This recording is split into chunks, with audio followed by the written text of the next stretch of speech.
آله وأصحابه أجمعين أما بعد أعوذ بالله من الشيطان الرجيم بسم الله الرحمن الرحيم يا أيها الذين آمنوا قوا أنفسكم وأهليكم نارا آمنت بالله صدق الله مولانا العظيم وصدق رسوله النبي الأمين المتين الحبيب العطوف الكريم ونحن على ذلك لمن الشاهدين والشاكرين والحمد لله رب العالمين محبت صدر الشریف پڑھیں اللہم صلی علی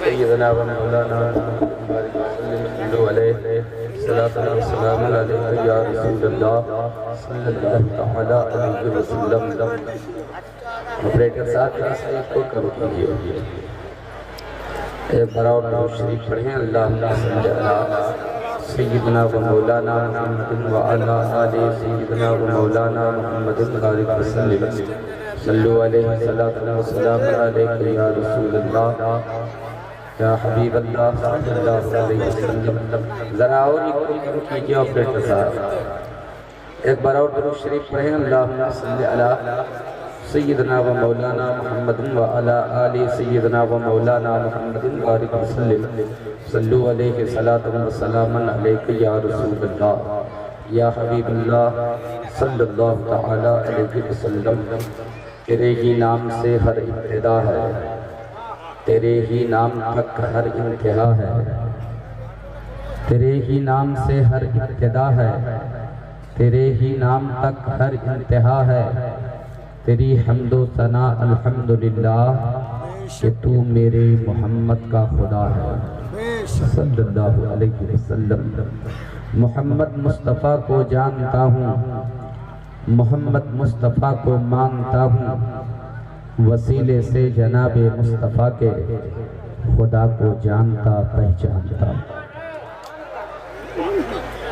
ممبر نور پر علماء کرام کا مقدس قافلہ جلوہ بار ہے علماء کرام کے چہرے کی زیارت کیجئے کچھ باتیں آپ مجھ سے سچی باتیں سماعت فرما لیجئے اگر باتوں میں سچائی ہو تو اس حوصلے اور نیت کے ساتھ یہاں سے جائیں گے آپ کہ آج کے بعد اپنی زندگی کی روش بدل دینا ہے زندگی کا طریقہ بدل دینا ہے اپنی زندگی کا دستور بدل دینا ہے حضرات میں یوں بھی سچی بات کرتا ہوں اور حق باتیں تلخ معلوم ہوتی ہیں سچی باتیں کڑوی معلوم ہوتی ہیں ممکن ہے میرے جملے آپ کو کہیں کہیں لگ سکتے ہیں اگر میرے جملوں سے آپ کو تکلیف ہو تو میں اس کے لیے معذرت چاہتا ہوں مگر اس کا مطلب یہ نہیں ہے کہ اگر تکلیف میرے سچی باتوں سے تکلیف ہو آپ کو تو سچ بولنا چھوڑ دیا جائے ایسا نہیں ہوتا ہے سچ ہر حال میں بولا جائے گا حق ہر حال میں بولا جائے گا آپ کو تکلیف اگر ہو تو یہ آپ کا میٹر ہے آپ کا مسئلہ ہے آپ کے سامنے میں کتاب کھول کر رکھتا ہوں آپ اپنی زندگی کا مطالعہ خود کریں گے ہمیں کیا کرنا چاہیے کس انداز کی زندگی ہمیں گزارنی چاہیے علماء کرام جو ممبر نور پر جلوہ افروز ہیں سب مجھ سے بڑے ہیں مجھ سے اچھے ہیں اور مجھ سے زیادہ پڑھے لکھے بھی ہیں حضرات میں بڑا گنہگار خطاکار انسان ہوں گنہگار کے دل کا درد ہے جو درد آپ کی سماعتوں کی دہلیز تک پہنچانے کی سعادتیں حاصل کر رہا ہوں علماء کرام نے اگر دعاؤں کا سہارا دیا تو تھوڑی سی توانائی مل جائے گی میری بات آپ لوگوں کو سمجھ میں آ رہی ہے سبحان اللہ اس کا مطلب ہے کہ مائک کی سیٹنگ اچھی ہے آپ محبت سے میری باتوں کو سماعت کریں گے محترم دوستوں اور بزرگوں کوئی تمہیدی گفتگو نہیں ہوگی وقت کم ہے بڑی تیزی کے ساتھ میں اپنی باتیں آپ تک پہنچانے کی سعادتیں حاصل کر رہا ہوں بس تھوڑی سی دعائیں چاہوں گا علماء کرام کی دعاؤں کا سہارا مل گیا تو انشاءاللہ تبارک و تعالی آیت کریمہ کی روشنی میں کچھ باتیں آپ تک پہنچانے کی سعادتیں حاصل کروں گا۔ آپ میری گفتگو علامہ حشمت رضا صاحب صاحب نے فرمایا کہ 10 منٹ کی تقریر سنیے، مگر 5 منٹ اور اضافہ کر لیجئے۔ آپ 15 منٹ کی گفتگو سنیے۔ آپ 15 منٹ کی گفتگو کے بعد آپ کسی نتیجے پر اگر پہنچ جائیں گے تب آپ بیٹھے رہیں گے، اور اگر نتیجہ سمجھ میں نہیں آیا تو میری طرف سے بھی آپ کو جانے کی اجازت ہے۔ پھر الحاج دلکش رانچوی صاحب، حضرت احسان شاکر صاحب اور علامہ غلام جیلانی ازہری صاحب، انہیں آپ سماعت کرنے کے لیے پھر تشریف لے آئیں گے۔ محترم دوستوں اور بزرگوں، اللہ تبارک و تعالی ارشاد فرماتا ہے، علماء کرام ذرا دعا فرمائیں۔ ہو سکتا ہے کچھ باتیں میں کہہ جاؤں اور میں کب کیا کہہ جاؤں گا مجھ کو خود پتہ نہیں ہے، لیکن دائرے سے بات کروں گا انشاءاللہ۔ اللہ تبارک و تعالی ارشاد فرماتا ہے، یا ایھا الذین آمنوا قوا انفسکم و اہلیکم نارا، اے ایمان والو بچاؤ اپنے آپ کو اور اپنے اہل و عیال کو جہنم کی آگ سے۔ اپنے آپ کو بھی جہنم کی آگ سے بچانا ہے، اپنے گھر والوں کو بھی بچانا ہے، اپنی بیوی اپنے بچوں کو بھی بچانا ہے، اپنے والدین کو بھی بچانا ہے، اپنی ماں بہنوں کو بھی بچانا ہے، اپنے بھائیوں کو بھی بچانا ہے، خود کو بھی جہنم کی آگ سے بچانا ہے۔ آپ بھی بچیے، اپنے گھر والوں کو بھی جہنم کی آگ سے بچائیے۔ آپ مجھے بتائیے کتنے ایسے لوگ ہیں جو جہنم کی آگ سے بچنا چاہتے ہیں؟ ذرا ہاتھ اٹھا کر بتائیں مجھے۔ سبحان اللہ سبحان اللہ۔ سب کے سب جہنم کی آگ سے بچنا چاہتے ہیں، مگر کبھی آپ نے یہ سوچا کہ ہم جہنم کی آگ سے کیسے بچ پائیں گے؟ جہنم کی آگ تو مسلمانوں کے لیے نہیں، جہنم تو مومنوں کے لیے نہیں، جہنم تو کلمہ پڑھنے والوں کے لیے نہیں، جہنم تو عاشقوں کے لیے نہیں، جہنم تو مومنوں کے لیے نہیں، جہنم تو نبی کا کلمہ پڑھنے والوں کے لیے نہیں بنایا اللہ نے، مگر اس کے باوجود پروردگار ایمان والوں کی سے فرما رہا ہے، اے ایمان والو بچاؤ اپنے آپ کو اور اپنے اہل و عیال کو جہنم کی آگ سے۔ جہنم سے بچنے کی بات ایمان والے سے کہی جا رہی ہے۔ جہنم سے بچنے کا تقاضا جو کیا جا رہا ہے وہ کلمہ پڑھنے والوں سے کہا جا رہا ہے، نبی کے عاشقوں سے کہا جا رہا ہے، نبی کے دیوانوں سے کہا جا رہا ہے، او کلمہ پڑھنے والوں جہنم کی آگ سے اپنے آپ کو بھی بچاؤ، اپنے گھر والوں کو بھی بچاؤ۔ اے کلمہ پڑھنے والوں اپنے آپ کو جہنم کی آگ سے بچاؤ، اے نبی کے عاشقوں اپنے آپ کو جہنم کی آگ سے بچاؤ، اے ایمان والوں جہنم کی آگ سے بچاؤ۔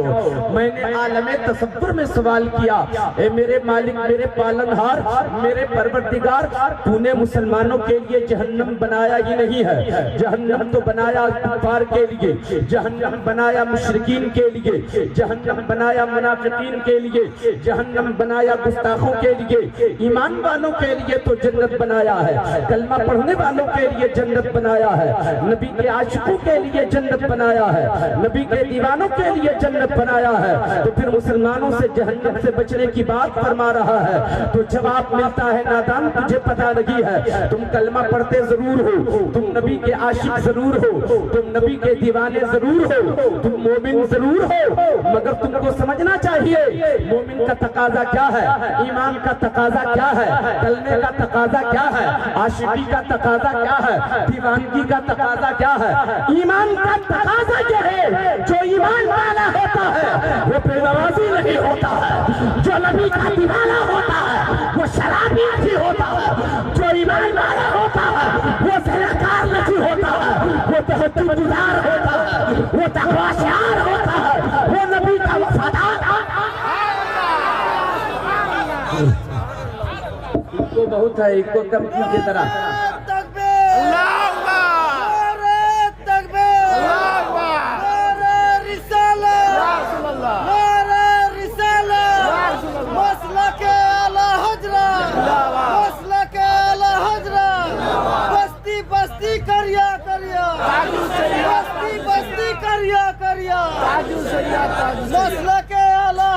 بچاؤ اپنے آپ کو اور اپنے اہل و عیال کو جہنم کی آگ سے۔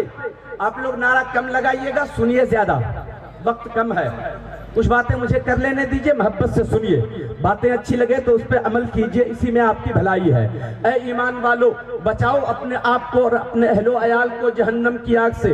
ہمیں اپنے آپ کو بھی بچانا ہے، خود کو بھی بچانا ہے، اپنے گھر والوں کو بھی بچانا ہے۔ محترم دوستو، کیسے بچائیں گے ہم؟ حضرات، صرف 2 کام آپ کو اپنی زندگی میں کرنا ہے، پوری زندگی میں صرف 2 کام کرنا ہے۔ ہم جتنے جھمیلے پال رکھے ہیں، جتنے مسائل ہماری زندگی میں ہیں، میں کہتا ہوں تمام مسائل کو نظر انداز کرنے کی ضرورت ہے۔ صرف 2 کام کرنا ہے پوری زندگی میں، چاہے وہ 15 سال کا ہو، چاہے وہ 20 سال کی عمر کا ہو، چاہے 50 سال کی عمر کا ہو، چاہے وہ 100 سال کی عمر کا ہو۔ ہر شخص کے لیے 2 ہی کام ہے، جہنم کی آگ سے بچتے چلے جائیں گے۔ 2 کام کیا ہے؟ پہلا کام یہ ہے کہ حقوق اللہ ادا کرتے رہیے، اور دوسرا کام یہ ہے کہ حقوق العباد کرتے چلے جائیے۔ حقوق العباد ادا کرتے چلے جائیں گے، آپ جہنم کی آگ سے بچ جائیں گے۔ اللہ کے جو حقوق ہیں اسے ادا کر دیجئے، جو بندوں کے حقوق ہیں اسے ادا کر دیجئے۔ تھوڑی سی تفصیل چاہتا ہوں۔ اللہ کے حقوق یہ ہیں، وقت پر نماز پڑھتے رہیے، رمضان آئے تو روزے رکھیے،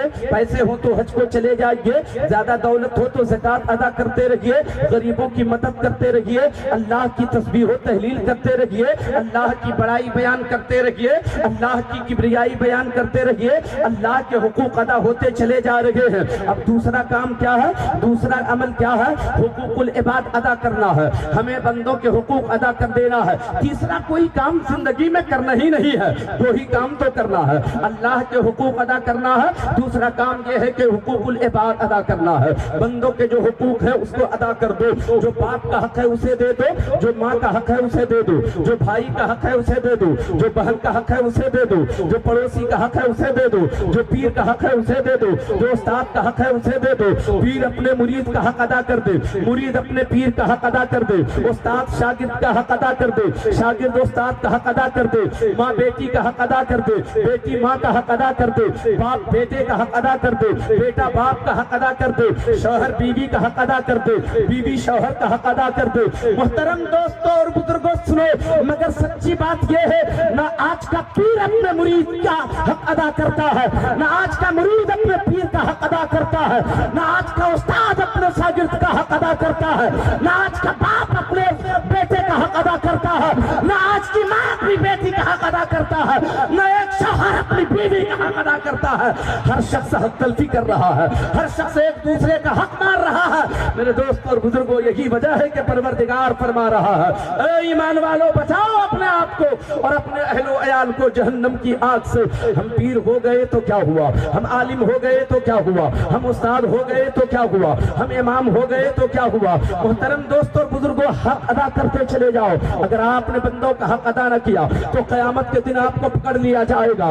آپ کا راستہ تو وہ ہونا چاہیے جو راستہ جنت کی طرف لے جائے، مگر ہم نے جہنم کا راستہ اختیار کر لیا ہے، حق مارتے چلے جا رہے ہیں، ہمارے لیے جنت کی راہیں بند ہوتی چلی جا رہی ہیں۔ محترم دوستو، حق ادا کرتے چلے جاؤ۔ میں دوسروں کے حقوق ادا کرنے کی بات کیا کروں؟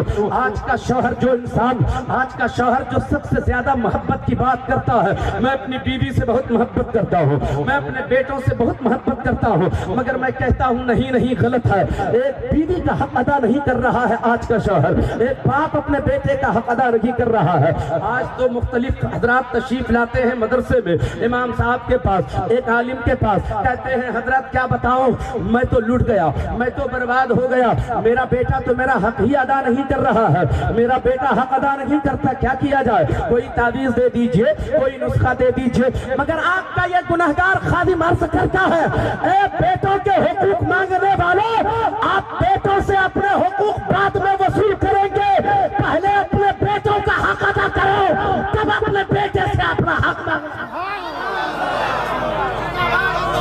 ایک باپ جب بیٹے کا حق ہی ادا نہیں کرے گا تو بیٹا باپ کا حق کہاں سے ادا کرے گا؟ پہلے باپ پیدا ہوا یا بیٹا پیدا ہوا؟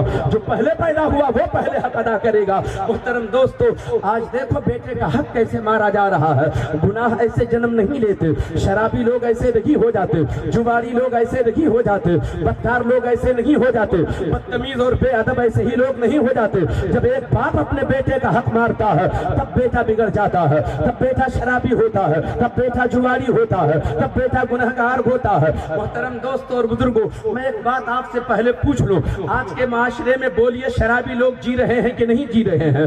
آج کے سماج میں زناکار لوگ جیتے ہیں کہ نہیں؟ بلاತ್ಕಾರ کرنے والے لوگ ہمارے سماج میں جی رہے ہیں کہ نہیں؟ بے نمازی لوگ ہمارے سماج میں جی رہے ہیں کہ نہیں؟ ماں باپ پہ ڈنڈے اٹھانے والے نوجوان ہمارے سماج میں جی رہے ہیں کہ نہیں؟ میں یہ جاننا چاہتا ہوں یہ بیماری کہاں سے آ گئی ہے؟ آخر ہمارے سماج میں ایک اچھا سماج دیا تھا مصطفیٰ نے، ایک اچھا معاشرہ بنا کے دیا تھا مصطفیٰ نے، ایک اچھا سماج دیا تھا بنا کے مصطفیٰ نے، ایک اچھی سوسائٹی بنا کے دیا تھا مصطفیٰ نے۔ پوری کائنات میں جہاں گناہ ہی گناہ کا تصور تھا، مصطفیٰ نے نیکی ہی نیکی کا تصور عطا فرمایا ہے۔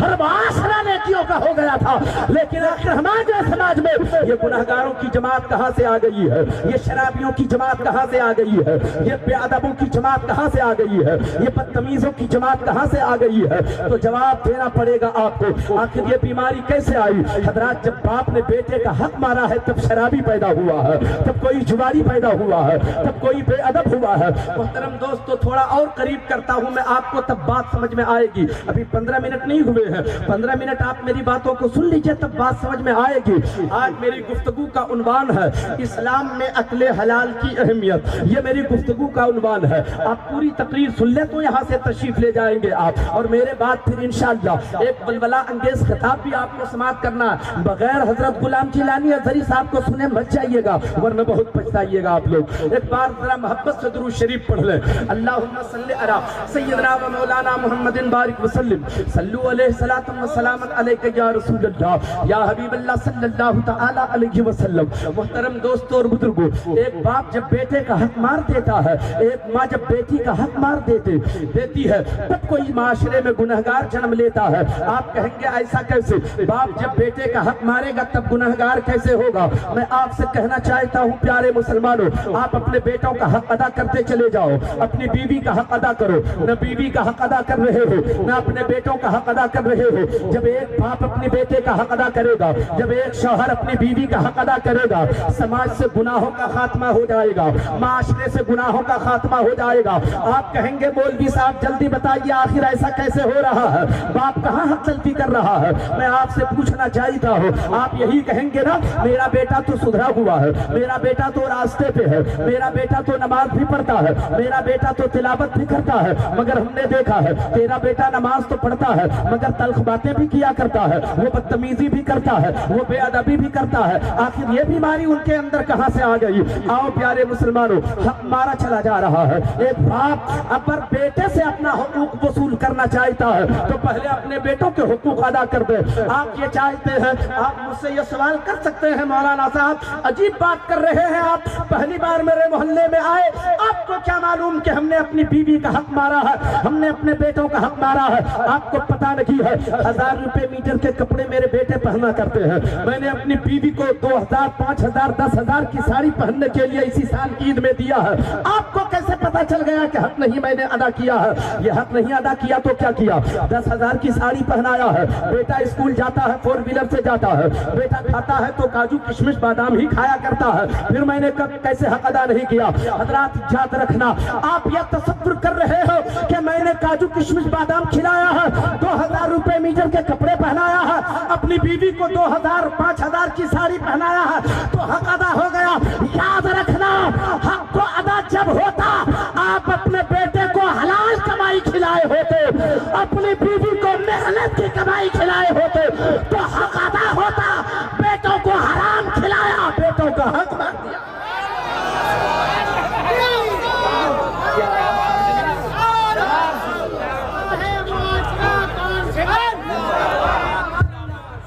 محترم دوست اور بزرگوں، جی لگا کر میری باتوں طبیعت سے میری باتوں کو آپ سماعت کریں گے مسلمانوں۔ ایک درد ہے جو آپ کے سامنے رکھتا ہوں، تقریر سے نہیں کہی جاتی ہے، میں تقریر نہیں کر رہا ہوں، ایک درد ہے۔ ابھی حال ہی میں جو واقعہ گزرا ہے، کس شخص کا کلیجہ نہیں پھٹا ہوگا؟ کون ایسا انسان ہے جس کی آنکھیں ساون بھادو نہیں برسائے ہوں گے؟ حضرات، آپ سماج کا جائزہ لیجئے، آپ معاشرے کا جائزہ لیجئے، انسان کیسے بھٹک جاتا ہے،